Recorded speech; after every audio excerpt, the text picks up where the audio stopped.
Step 1, wake up early, gonna rise with the sun. Step 2, get some good, some food in you.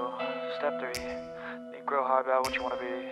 Step 4, everybody just do your thing. Wake up, today's gonna be Salut les amis, j'espère que vous allez bien.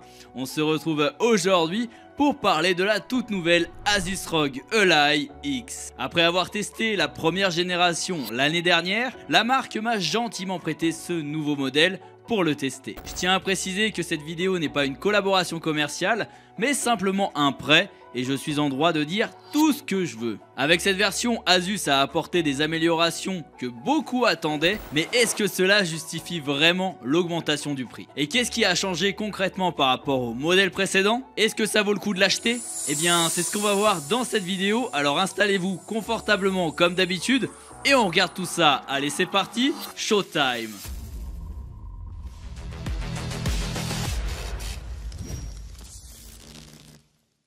Cette nouvelle version conserve le design global du modèle précédent, mais avec des ajustements qui méritent d'être soulignés.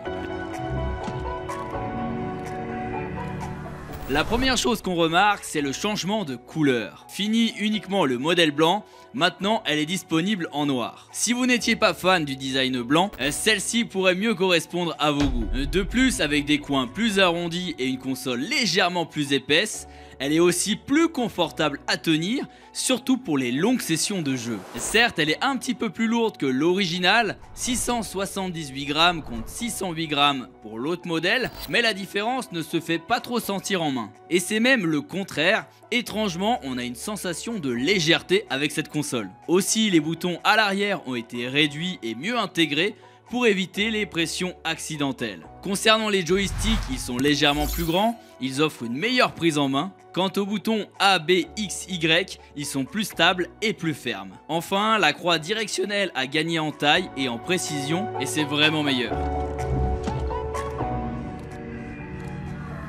Et au niveau performance, ça dit quoi? L'Asus ROG Ally X révolutionne pas complètement l'expérience, mais propose quelques améliorations bienvenues. Déjà, elle reste équipée du même processeur Ryzen Z1 Extreme d'AMD, mais cette fois avec 24 Go de RAM contre 16 sur l'autre modèle, ce qui offre un léger gain de performance. Les jeux qui poussaient l'ancien modèle dans ses retranchements devraient mieux tourner sur ce modèle. Lors de mes tests, j'ai pu remarquer que la console gérait très bien les jeux exigeants comme notamment Cyberpunk, Elden Ring ou même le dernier Black Myth Wukong. Et globalement, elle fait tourner tous les jeux sans aucune difficulté, et ça c'est ultra appréciable. Côté stockage, le SSD de 1TB offre assez d'espace pour de nombreux jeux, et si ce n'est pas suffisant, le SSD est même facilement remplaçable par un modèle jusqu'à 8TB. Alors pour moi, c'est vraiment la console portable la plus puissante et celle qui propose la meilleure expérience,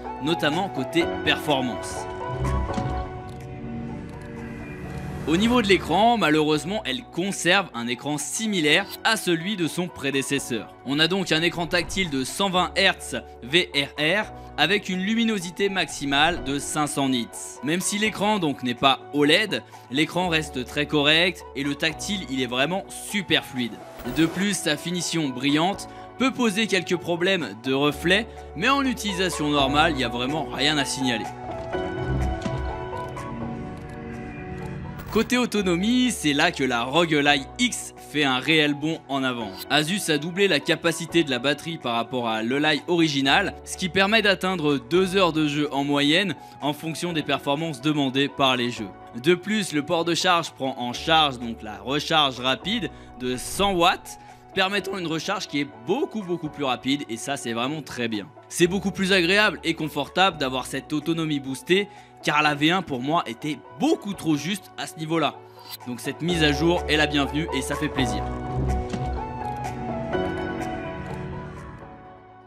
Des changements ont également été apportés au niveau de la connectivité. Avec 2 ports USB-C, vous pouvez désormais charger la console tout en utilisant un port pour connecter un écran externe ou des périphériques. Il y a aussi la compatibilité Thunderbolt. Bien que le port GPU externe ait disparu, vous pouvez toujours connecter une carte graphique via Thunderbolt.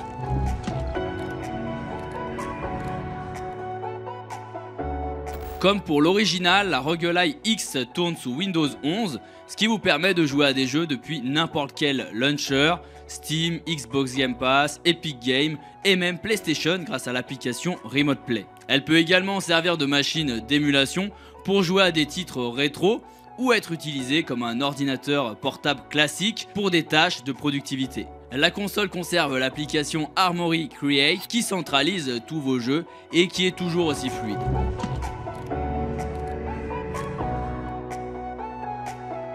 Alors, est-ce que la ROG Ally X vaut le coup? Si vous êtes à la recherche d'une console portable sous Windows, oui. Pour moi, c'est clairement la meilleure option sur le marché actuellement. Esthétiquement, c'est réussi, elle est agréable à utiliser et la batterie est enfin au rendez-vous et les performances globales sont juste impressionnantes. Maintenant, si vous possédez déjà la première version de l'Asus ROG Ally, la mise à jour ne vaut peut-être pas la peine. Je serais plus d'avis d'attendre la prochaine version avec pourquoi pas un écran OLED.